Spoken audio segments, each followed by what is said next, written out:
నమస్కారం. ఈరోజు మనం రామాయణంలోకి వెళ్దాం. అందులోనూ అత్యంత కీలకమైన, మనసును కదిలించే ఒక ఘట్టం గురించి మాట్లాడుకుందాం. ఇది కర్తవ్యం, త్యాగం, విధి ఈ మూడింటి మధ్య నలిగిపోయిన ఒక రాజకుటుంబం కథ. పదండి ఆ కథలోకి వెళదాం. అసలు ప్రశ్న ఇదే. పట్టాభిషేకానికి అంతా సిద్ధమైంది, కొన్ని గంటలు మాత్రమే ఉంది. మరి అలాంటి టైంలో ఒక ఆదర్శ యువరాజు అడవికి ఎలా వెళ్లాల్సొచ్చింది? అసలేం జరిగింది? ఈ ఒక్క ప్రశ్నలోనే అయోధ్యాకాండ మొత్తం కథ దాగి ఉంది తెలుసా? సరే, ఈ కథలో ఇంత పెద్ద నాటకీయత ఎందుకు జరుగుందో అర్థం చేసుకోవాలంటే మనం ముందుగా అసలు అయోధ్య ఎలా ఉండేదో చూడాలి.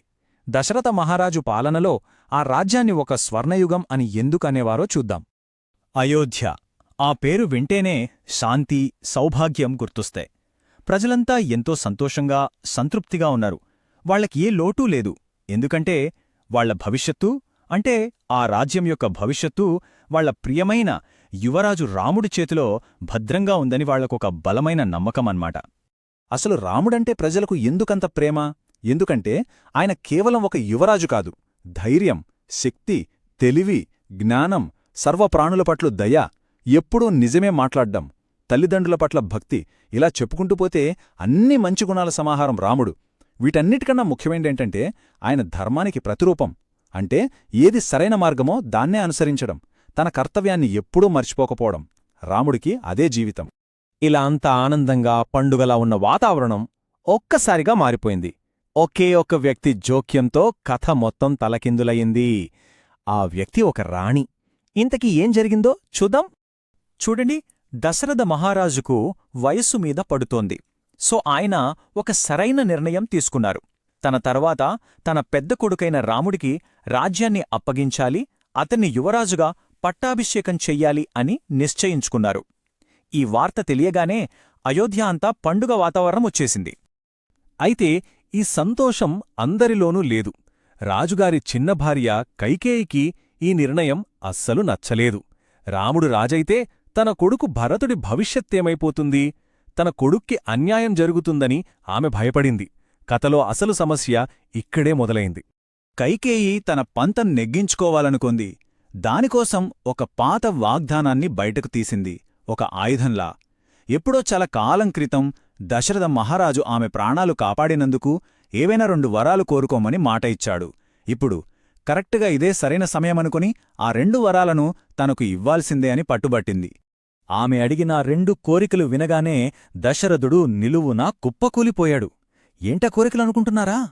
మొదటిది, నా కొడుకు భరతుడిని రాజుని చేయాలి. రెండవది, అంతకన్నా దారుణమైనది, మీ ప్రియమైన కొడుకు రాముడిని 14 సంవత్సరాలు అడవులకు పంపాలి. అంతే. మరి ఊహించని పరిణామానికి రాముడు ఎలా స్పందించాడు? కైకేయి కోరికల తర్వాత ఏం జరిగింది? ఇప్పుడు చూద్దాం. ఇక్కడే మనకు అసలైన రాముడు కనిపిస్తాడు. ఒక్క క్షణం కూడా ఆయన ఆలోచించలేదు.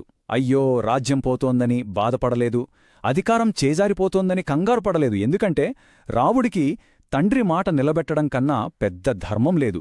ఆయన దృష్టిలో ఆ ధర్మాన్ని పాటించడమే అసలైన సింహాసనం.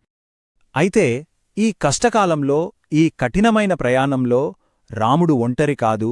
ఆయనతో పాటు ఆయన భార్య సీత, ఆయన సోదరుడు లక్ష్మణుడు కూడా బయల్దేరారు. రాజభోగాలన్నీ వదిలేసి కష్టాలతో నిండిన అడవి జీవితాన్నెంచుకున్నారు. ఇది వాళ్ల ప్రేమకు, వాళ్ల భక్తికి ఇంతకన్నా నిదర్శనమేముంటుంది? సరే, రాముడు, సీత, లక్ష్మణుడు అడవికి వెళ్ళిపోయారు. మరి వెనక అయోధ్య పరిస్థితి ఏంటి? వాళ్లు వెళ్ళిపోవడం రాజుపైన, రాజ్యంపైన ఎలాంటి ప్రభావాన్ని చూపించింది? రాముడు వెళ్ళిపోగానే అయోధ్య అంతా ఒక పెద్ద శోకసంద్రంలా మారిపోయింది. నగరమంతా దుఃఖంతో నిండిపోయింది. ప్రజల కళ్లల్లో నీళ్లు ఆగట్లేదు. ఇక అంతఃపురంలో అయితే తల్లి కౌసల్య గుండెలు పగిలేలా ఏడ్చింది. తమ ప్రాణం కన్నా ఎక్కువగా ప్రేమించే యువరాజులేని అయోధ్యను ఎవ్వరూ ఊహించుకోలేకపోయారు. కాని అందరికన్నా ఎక్కువగా కుమిలిపోయింది మాత్రం దశరథ మహారాజు. ఇచ్చిన మాటకు కట్టుబడి తన ప్రాణంలాంటి కొడుకును దూరం చేసుకున్నారు. ఆ బాధను, ఆ పుత్రశోకాన్ని ఆయన తట్టుకోలేకపోయారు. చివరికి అదే బాధతో ప్రాణాలు విడిచారు. ఇంత పెద్ద విషాదం జరుగుతున్నప్పుడు అసలు ఎవరికోసమైతే ఇదంతా జరిగిందో ఆ భరతుడు రాజ్యంలోనే లేడు. మరి అతను తిరిగి వచ్చాక ఏం జరిగింది చూద్దాం. భరతుడు అచ్చం తన అన్న రాముడిలాగే ధర్మాత్ముడు.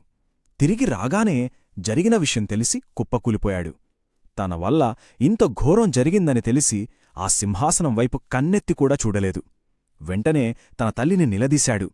ఆ తర్వాత తన అన్నను ఎలాగైనా వెనక్కి తీసుకురావాలి అనే ఒక్క లక్ష్యంతో అడవికి బయల్దేరాడు. అడవిలో రాముణ్ణి కలుసుకున్నాడు. అన్నా, నువ్వు తిరిగి రావాలి, రాజ్యాన్ని నువ్వే ఏలాలి అని కాళ్లమీద పడి వేడుకున్నాడు. కాని రాముడు ఒప్పుకోలేదు. తండ్రి మాట నేను జవదాటలేను అని చెప్పేశాడు. అప్పుడు భరతుడు ఒక అద్భుతమైన పనిచేశాడు.